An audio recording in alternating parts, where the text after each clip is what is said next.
minha visão e meus resultados.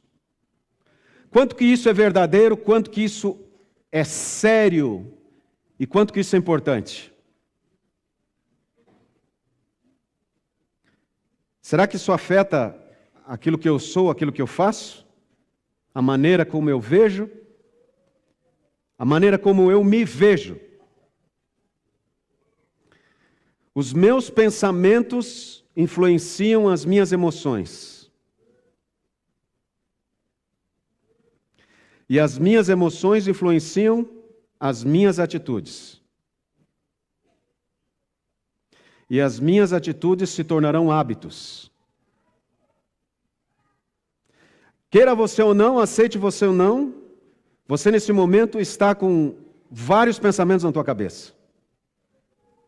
E alguns não são muito bons.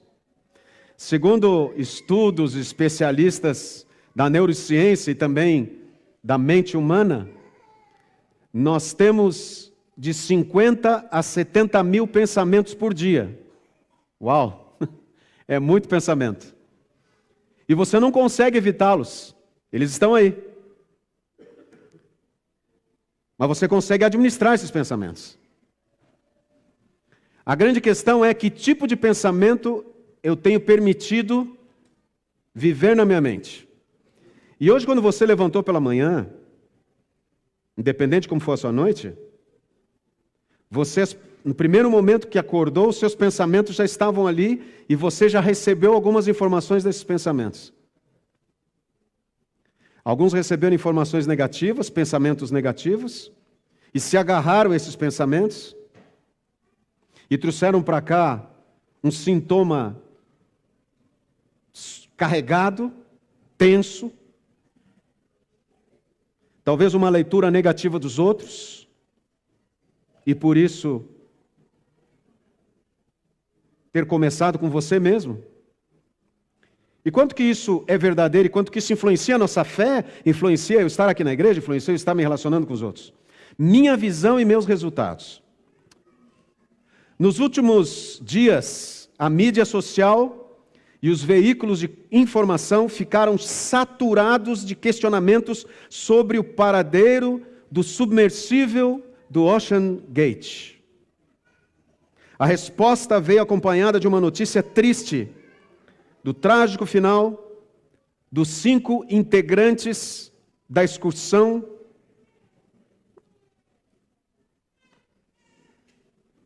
a quase 4 mil metros de profundidade no oceano, que tinha como objetivo ver os destroços do Titanic.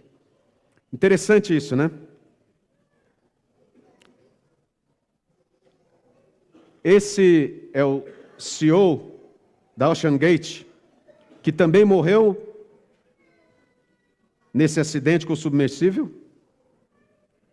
E interessante que ele foi o que estava pilotando esse submersível. E quando ele recebeu informações e alertas de que não deveria de fazer esses mergulhos, já tinha feito um e estava fazendo outro agora, ele disse que estava qualificado para entender o risco. É alguém que já havia se envolvido em outras aventuras.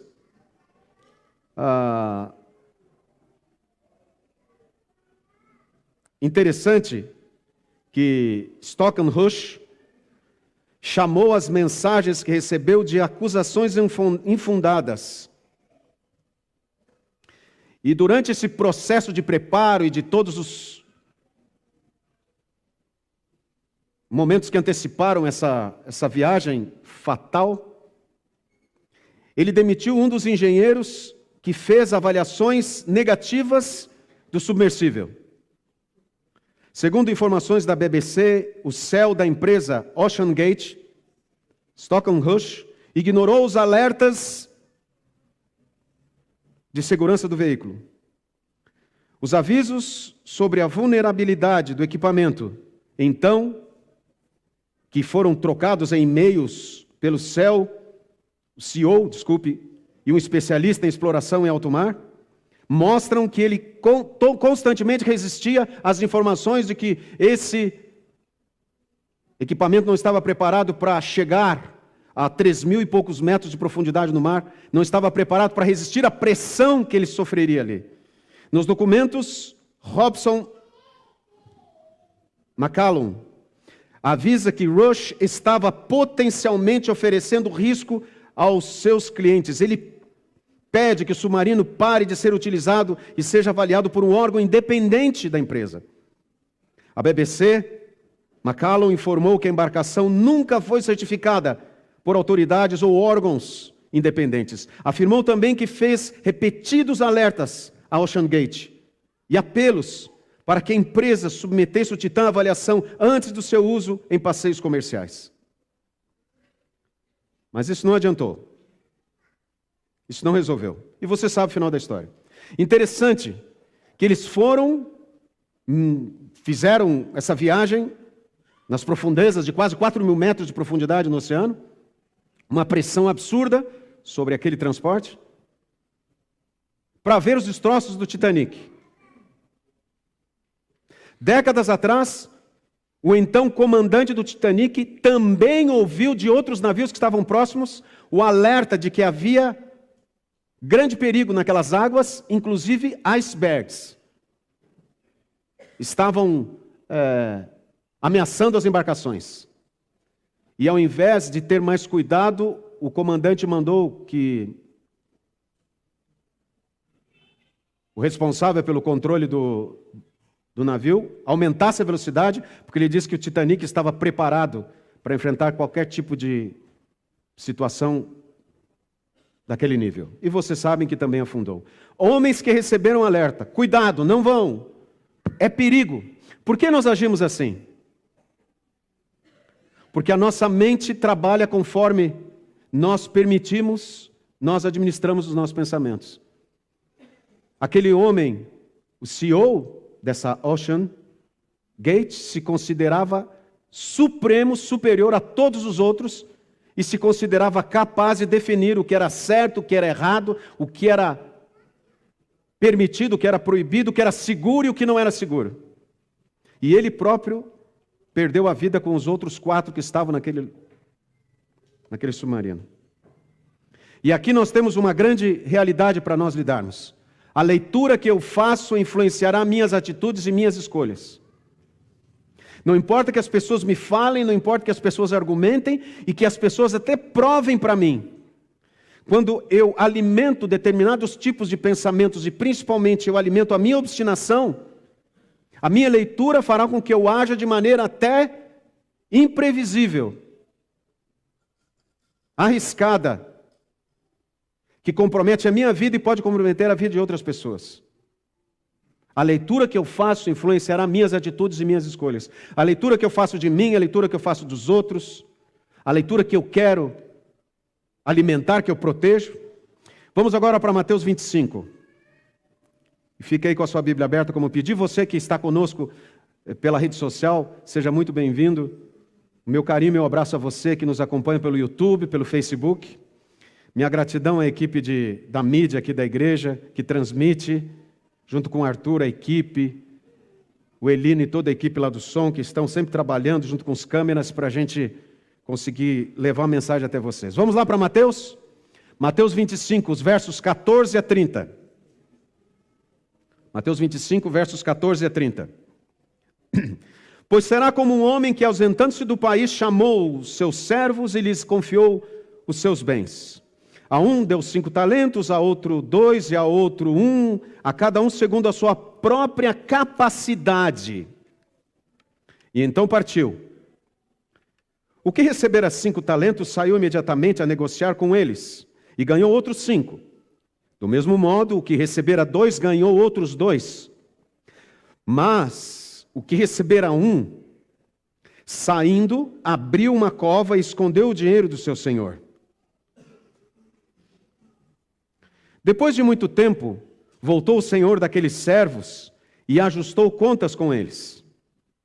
Então, aproximando-se o que recebera 5 talentos, entregou outros 5, dizendo: Senhor, confiaste-me 5 talentos, eis aqui outros 5 talentos que ganhei. Disse-lhe o Senhor: muito bem, servo bom e fiel. Foste fiel no pouco, sobre o muito te colocarei. entra no gozo do teu senhor.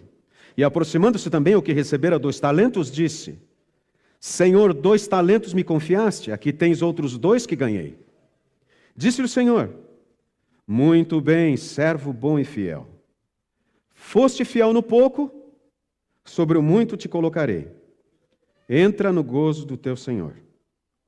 Chegando por fim o que recebera 1 talento, disse: Senhor, sabendo que és homem severo, que ceifas onde não semeaste e ajuntas onde não espalhaste, receoso escondi na terra o teu talento.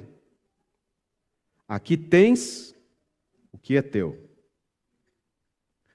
Respondeu-lhe, porém, o Senhor: servo mau e negligente.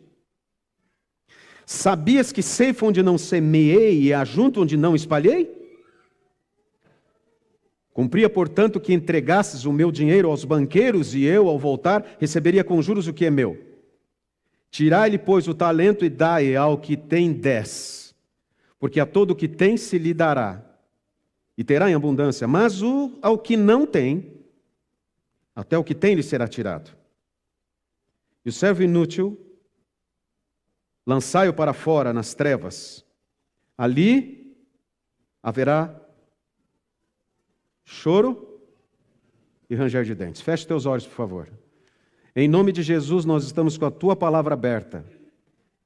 E nesse final de culto, nesta manhã de sábado, que o Espírito Santo seja manifestado entre nós e ilumine a nossa mente. E unicamente o nome de Jesus seja exaltado. Amém. Se você perceber o contexto dessa mensagem, você vai entender muito bem o objetivo de Jesus. Então vamos para o contexto. O que começa Mateus 25 explicando? Mateus 25, verso 1 diz: então o reino do céu será semelhante.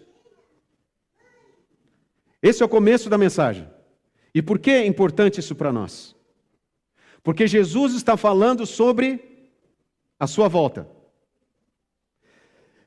No primeiro momento ele fala sobre uma ilustração, uma parábola de virgens. E você sabe do tópico, do ponto central: azeite. Azeite de sobra. Essa é a única separação entre aquelas que entraram, que simbolizam o povo que entraram no reino e aqueles que ficaram de fora. A quantidade de azeite. O azeite é Espírito Santo. Jesus está dizendo: o povo que vai me esperar, o povo que estará nos momentos finais da história do mundo, precisará ter o Espírito Santo para si, em quantidade suficiente, porque se eu demorar, ficará firme. O Espírito Santo. Jesus enfatiza isso. E Jesus está falando para quem, nesse contexto de Mateus 25? Para quem não aceitou ou para quem o aceitou? Para quem, igreja? Para quem o aceitou ou para quem não aceitou? Para quem está fora do seu círculo de relacionamento ou para quem está dentro do círculo de relacionamento? Vamos falar mais uma linguagem popular. Para quem está fora da igreja ou para quem está dentro da igreja? Agora vocês entenderam, né? Para quem tem o nome na igreja, né? Uau! Está com o nome no hall de membros ou frequenta uma igreja? Para quem conhece, é gente que sabe que Jesus vai voltar, é gente que tem a palavra, que tem a Bíblia. É para esse povo. No primeiro momento, Jesus disse: quem estará me esperando precisa ter o Espírito Santo, mas em quantidade suficiente. Quem está me esperando precisa ter uma experiência pessoal comigo, individual. Não depender dos outros, não viver pelos outros, mas ter uma experiência individual. Aí Jesus, na sequência, então no verso 14 do capítulo 25, ele diz: pois será, e ele continua. O capítulo 24 de Mateus é conhecido como o Apocalipse dos Evangelhos. Ali você tem declarado todos os sinais que antecedem a volta de Jesus. Em Mateus 24, Jesus fala sobre a situação do mundo logo antes da sua vinda. Se você ler, você vai perceber os detalhes que Jesus dá em Mateus 24. O discurso é de Jesus, o sermão é de Jesus e as orientações são de Jesus.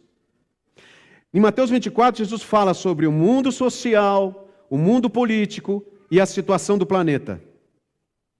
Ele dá detalhes. E segundo a declaração e a descrição de Jesus, nós estamos vivendo no tempo do fim.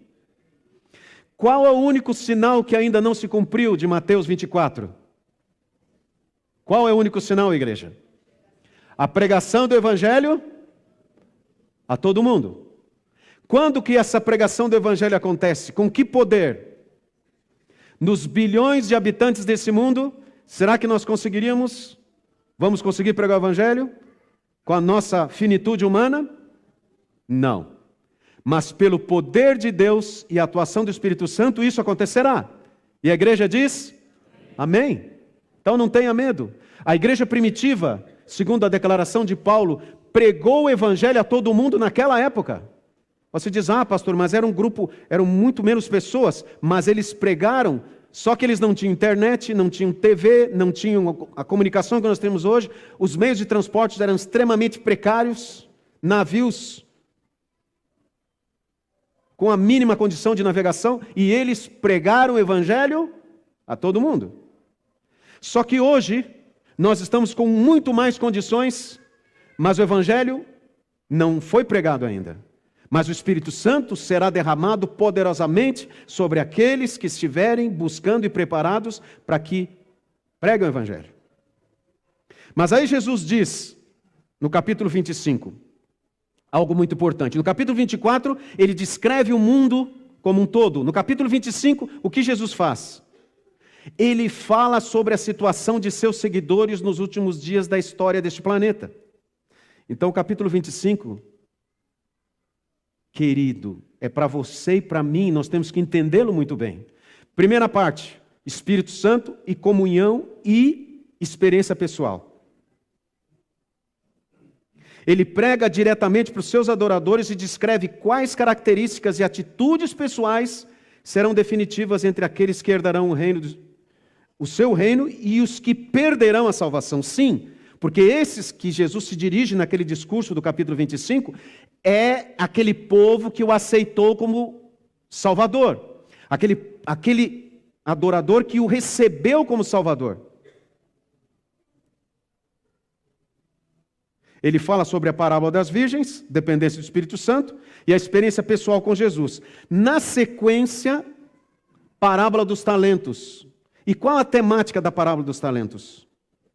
A temática da parábola dos talentos aborda a prática da vida cristã.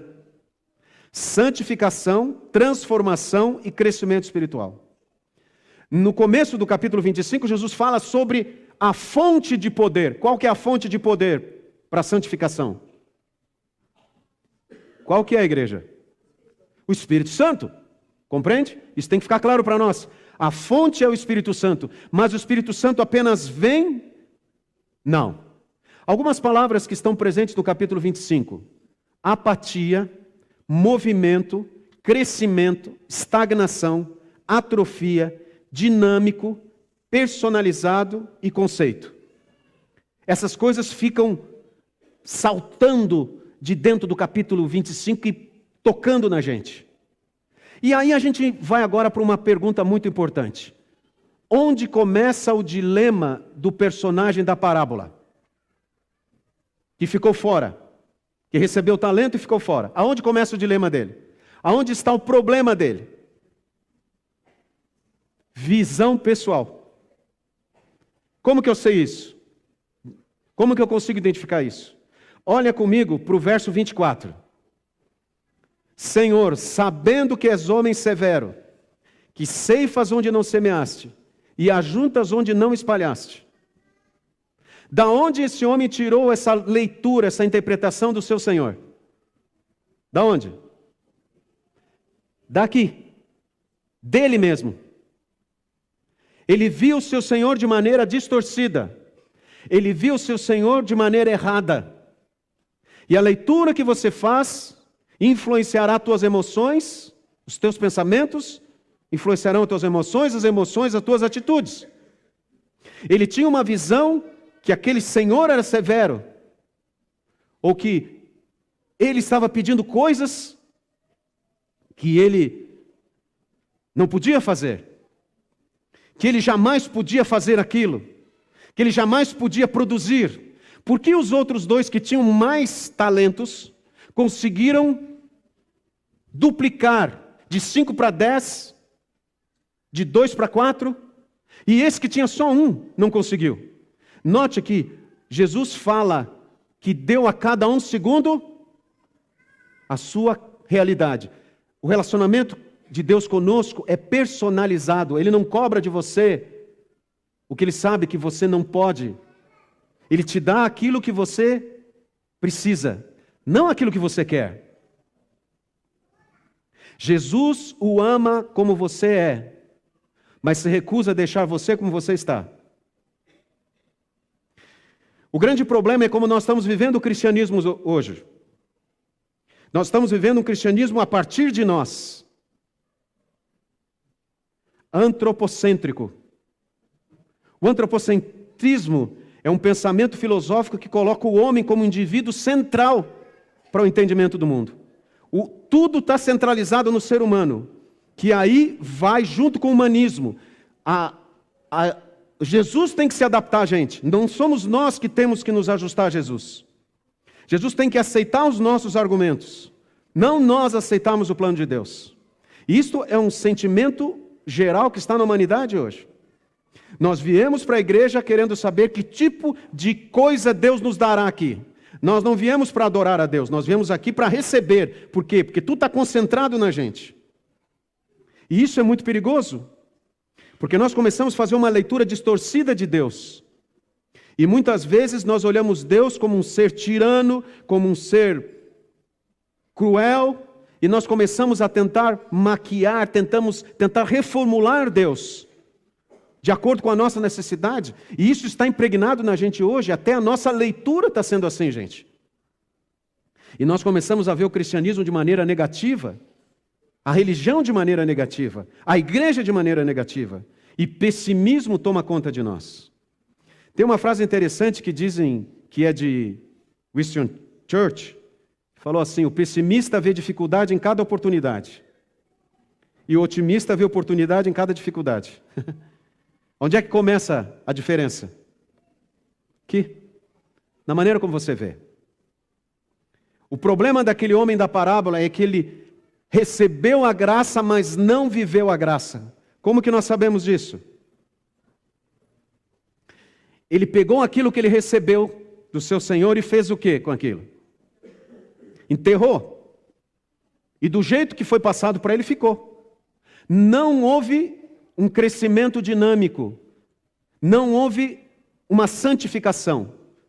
De todos os talentos, de todos os dons que Deus nos dá, qual é o mais importante de todos, queridos? Qual é o mais importante de todos? A salvação, a graça. E Deus dá a graça, a salvação, e Ele dá de acordo com a tua necessidade. Qual que é o problema? Nós recebemos a graça, mas não vivemos a graça. Nós achamos que uma vez salvo, salvo para frente. A salvação não é universal. A salvação é dada para todos, mas vai depender de como eu lido com a graça que é dada a mim. E como é que eu estou lidando com a graça? Olha só esse texto do livro Parábolas de Jesus. O caráter formado segundo a semelhança divina é o único tesouro deste mundo, que deste mundo podemos levar para onde, queridos? Para o futuro. O que é que precisa ser transformado agora? O que é que precisa ser mudado agora, queridos? O nosso caráter. Ele não pode ficar do mesmo jeito que era quando nós aceitamos Jesus. Defeitos, vícios, precisam ser combatidos, precisam ser mudados. Ah, mas Jesus me ama, Jesus me aceitou. Claro que aceitou e te ama, mas você precisa passar pelo processo de santificação. O processo de santificação não é passivo, é ativo. E as mudanças precisam acontecer. Mas o que aquele servo da parábola fez? Ele enterrou. Deus deu o dom para ele da graça, da vida eterna, e ele enterrou. Não houve crescimento. E diz aqui que é o único tesouro que deste mundo podemos levar para o futuro. E continua: aqueles que nesta vida estão sob a instrução de Cristo, levarão consigo para as mansões celestes todo o aprendizado divino. E vai parar por aqui? Não. Diz ali na página 176. E no céu deveremos fazer o que, queridos? O que diz aqui? progredir. Haverá estagnação na eternidade, gente querida? O nosso caráter continuará sendo transformado na eternidade, mas ele tem que continuar e tem que começar agora. Que importância tem, pois, nesta vida o desenvolvimento do caráter? Quando eu pego aquilo que Deus me deu, a graça salvadora, o conhecimento da salvação, e eu enterro, e eu digo assim, não há necessidade, aqui também, a graça de Jesus me salva, sim, mas ela acontece junto com a santificação, e essa santificação me transforma. Vá comigo agora para Romanos capítulo 6, versos 12 e 13. O que Paulo fala a respeito da salvação e da santificação, da minha conversão, de quando eu recebo esse dom de Deus, esse talento de Deus que é a graça salvadora, o que tem a acontecer comigo? Paulo diz aqui, não reine, quer dizer, não fique soberano, aquilo que era antes não seja mais, portanto, o pecado em vosso corpo mortal, não reine. Se ele está ali, ele tem que ser tirado. De maneira que obedeçais às suas paixões. Não fica obedecendo às paixões. Nem ofereceis cada um os membros do seu corpo ao pecado, como instrumentos de iniquidade. Mas aí Paulo diz, mas oferecei-vos a Deus como ressurretos dentre os mortos, e os vossos membros a Deus, como o quê? Instrumentos de justiça. Você percebe que Paulo está falando aqui de um processo ativo e não passivo? Paulo está falando aqui de um processo dinâmico. A palavra dinâmico vem de dínamos. Dinamite vem dessa origem. Quer dizer poder. Esse poder dinâmico tem que mudar. Agora vamos para Tiago, capítulo 1. Tiago está depois de Hebreus. Tito, Filemão, Hebreus, Tiago. Antes de Pedro, antes de Judas, antes de João ali. Próximo Apocalipse. Tiago, capítulo 1, versos 21 a 24. Portanto, despojando-vos de toda a impureza e acúmulo de maldade, acolhei com mansidão a palavra, em vós implantada, a qual é poderosa para salvar a vossa alma. E aí Tiago diz, tornai-vos, pois, o quê? Praticantes da palavra, e não somente ouvintes, como aquele que pegou o talento e enterrou. Faça como aquele que tinha 5, multiplicou para 10, aquele que tinha 2, multiplicou para 4. Ele cresceu na graça. Porque quem é ouvinte faz o quê? Enganando-vos a vós mesmos. Porque se alguém é ouvinte da palavra e não praticante, assemelha-se ao homem que contempla num espelho o seu rosto natural, pois assim mesmo se contempla e se retira, e para logo se esquece de como era a sua aparência. Quer dizer, vai, ouve a palavra, assiste um culto, ouve uma música inspiradora, passa por aquela porta e continua do mesmo jeito. Não tem mudança, não tem iniciativa, o seu talento está lá, recebeu a salvação, mas não vive a graça. Hebreus capítulo 3. Volta um livro para trás, antes de Tiago, tem Hebreus capítulo 3, versos 7 a 8 e o verso 15. Hebreus capítulo 3, 7 a 8, verso 15. Assim, pois, como diz o Espírito Santo, hoje se ouvirdes a sua voz, não endureçais o vosso coração, como foi na provocação no dia da tentação no deserto. E depois do verso 15, enquanto se diz, hoje se ouvirdes a sua voz, não endureçais o vosso coração como foi na provocação. Paulo está querendo dizer aqui, quando você recebeu a graça, foi pelo poder e pela misericórdia de Jesus. Viva a graça e continue crescendo. Não fique estagnado. Se tem alguma coisa que precisa mudar, mude. Filipenses capítulo 1. Umas folhas para trás aí. Antes de Hebreus, Filipenses capítulo 1, primeiro verso 6.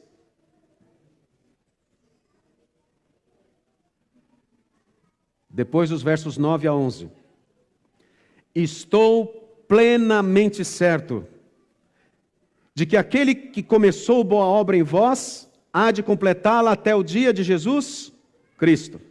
Você percebe que Paulo fala aqui que a obra do Espírito Santo que começa nos convencendo do pecado, da justiça e do juízo, porque isso é obra de Deus, ela não para. Essa obra que começa, ela precisa ter uma continuidade. E Paulo tinha certeza que aquele poder que começou essa obra, que nos convenceu do pecado, ele não fica estagnado, é um poder que está atuante e que nós precisamos permitir que esse poder opere em nós. Que as coisas precisam mudar. Não podemos viver apenas pela contemplação e continuarmos saindo do jeito que nós estamos. Agora, versos 9 a 11. E também faço esta oração, que o vosso amor, e olha o que Paulo diz, como é que tem que ser um amor? Estagnado? Apático? Aumente mais e mais. De que maneira que o nosso amor aumenta mais? O que Jesus disse? Amarás o Senhor teu Deus de todo o teu coração e ao teu próximo. Como é que eu começo a amar meu próximo? Aonde começa o meu amor pelo meu próximo? O meu amor por quem? Por Deus. Aí eu amo o meu próximo, mas eu não posso amar o meu próximo se eu não amo a Deus. E quem ama a Deus, o que faz? São João 14,15. Se me amardes, guardareis os meus mandamentos. Então o amor de Deus é dinâmico. O amor de Deus não é, amor a Deus, desculpe, não é contemplativo. Eu te amo, Senhor. Não. Amo, mas eu estou num processo. O vosso amor aumente mais em pleno conhecimento. E conhecimento é isso que a gente recebe, lendo a Bíblia, escutando um sermão. Isso é conhecimento, mas Paulo fala, e toda a percepção. Como é que a gente tem percepção? Porque o dinâmico amor de Deus, ele nos dá condições de compreendermos o plano de Deus. E cada vez que nós compreendemos, isso se torna mais presente, é dinâmico, é um processo.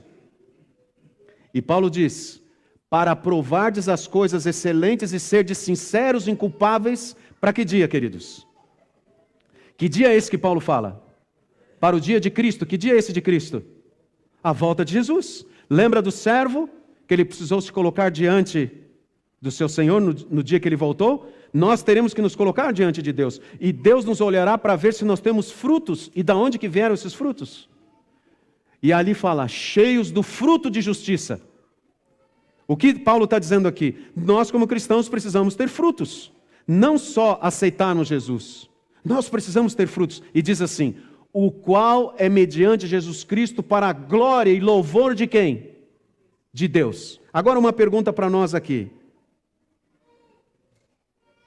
Perigosa, mas necessária. Se nós somos salvos pela graça de Jesus, nós somos salvos pela graça de Jesus, igreja? Você crê nisso? Claro, eu não tenho justiça nenhuma, por isso que é graça, senão seria salário. Eu sou salvo pela graça de Jesus. Ok? Mas para que então os frutos? Para que as obras? Se eu sou salvo pela graça. Para que obra? Obra vai me salvar? Para que obra? Paulo está respondendo aqui para nós. Para que obra? Para a glória e louvor de Deus. Amém, igreja? Por que eu tenho que apresentar frutos? Por que o servo tinha que apresentar frutos diante do seu Senhor na volta de Jesus? Para quê? Para a glória de Deus. E a glória de Deus é o quê? O marco foi transformado pelo poder de Deus, não dele. E ele não ficou estagnado. E olhando para isso, eu fico impressionado diante do que eu sou, dos meus defeitos, das minhas falhas, dos meus erros. E aí quando eu olho esse texto, eu entendo quanto que eu preciso da presença de Deus na minha vida, quanto que eu preciso da prática de Jesus na minha vida, da prática da presença de Jesus na minha vida. Esse texto do livro Parábola de Jesus diz assim, ninguém diga, não posso corrigir meus defeitos de caráter. Sabe aquela declaração, não, eu nasci assim, Deus vai me compreender, Deus vai me aceitar assim. Deus ama você como você é, mas se recusa a deixar você como você está. Precisa haver transformação. Mas eu sou assim, Deus vai compreender. Deus compreende? Compreende. Mas você precisa de uma transformação. Você precisa abandonar esses vícios, esses pecados, essas atitudes. Ninguém diga, não posso corrigir meus defeitos de caráter. Se chegardes a essa decisão, o que vai acontecer? O que a inspiração diz para nós, queridos? Certamente deixareis de alcançar a vida eterna. Mas aí vem uma mensagem de esperança para nós. E alerta, a impossibilidade está aonde? Na vossa própria vontade. Se não quiserdes, não vencereis. Aonde começa então o desafio, queridos? Na minha mente. O meu pensamento influencia as minhas emoções influenciam minhas atitudes. Se eu tenho determinado vício e falo assim, eu não vou conseguir. Se eu tenho determinada tendência pecaminosa, que a palavra de Deus me fala que está errada, eu quero justificar. Não, mas é meu pai, a minha mãe me trouxe, é minha família. Não. Eu tenho que entender que esses defeitos de caráter podem ser vencidos. E que a impossibilidade está na minha própria vontade.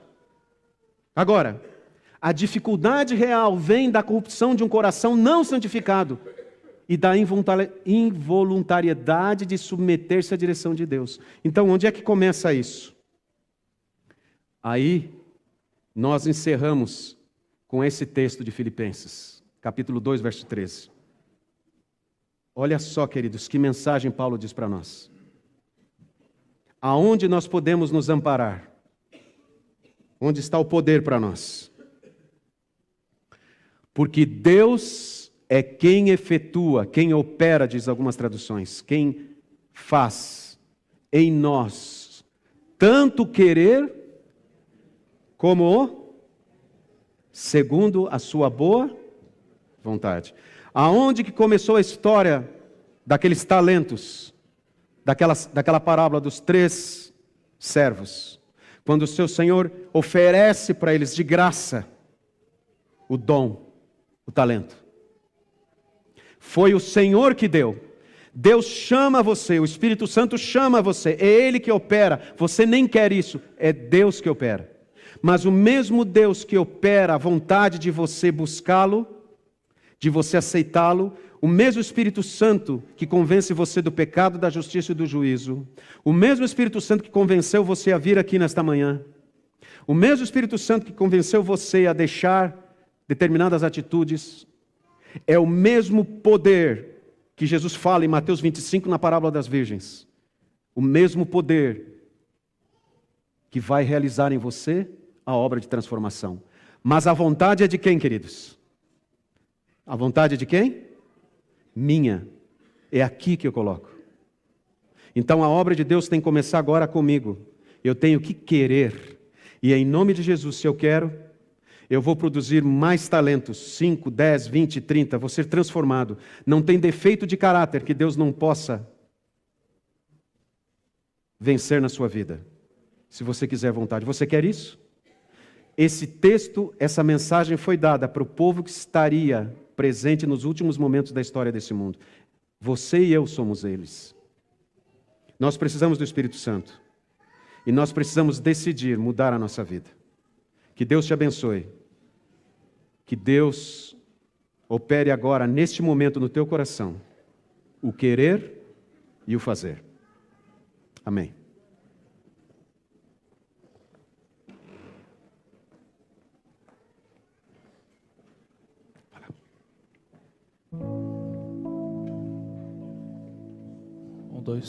Vamos continuar então nesse espírito de adoração e vamos cantar o hino Jesus me transformou. Em pé.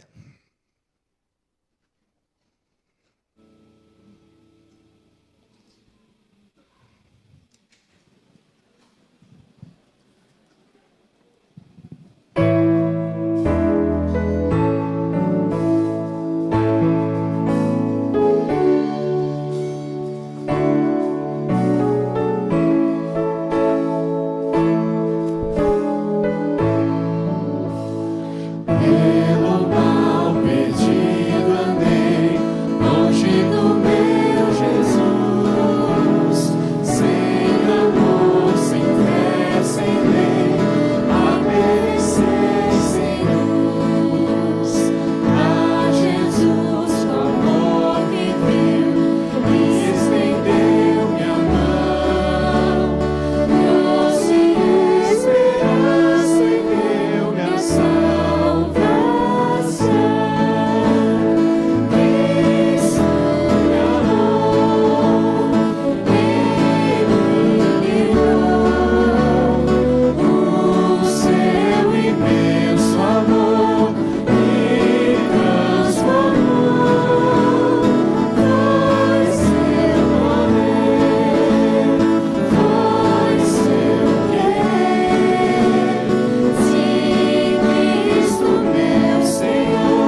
Foi muito importante a presença de vocês aqui. Vamos orar, igreja. Querido Pai, obrigado por nos dar o maior de todos os dons, de todos os talentos, de todos os presentes, a graça, a salvação. Nos ajuda a olharmos para Ti como um Pai de amor, que nos ama como somos, mas se recusa a nos deixar como estamos. Nos ajuda a entender que Tu tens poder para nos ajudar a crescermos, a sairmos da apatia espiritual, da estagnação espiritual e sermos transformados pelo mesmo poder que começou essa obra em nós.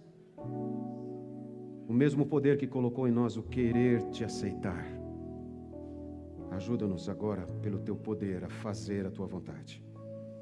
Abençoa-nos agora, ao Te adorarmos na escola sabatina também. E nos dá a Tua paz. Muito obrigado. Porque Jesus está chegando para nos livrar desse mundo cruel e mau e nos dar a vida eterna. Em nome de Jesus, amém.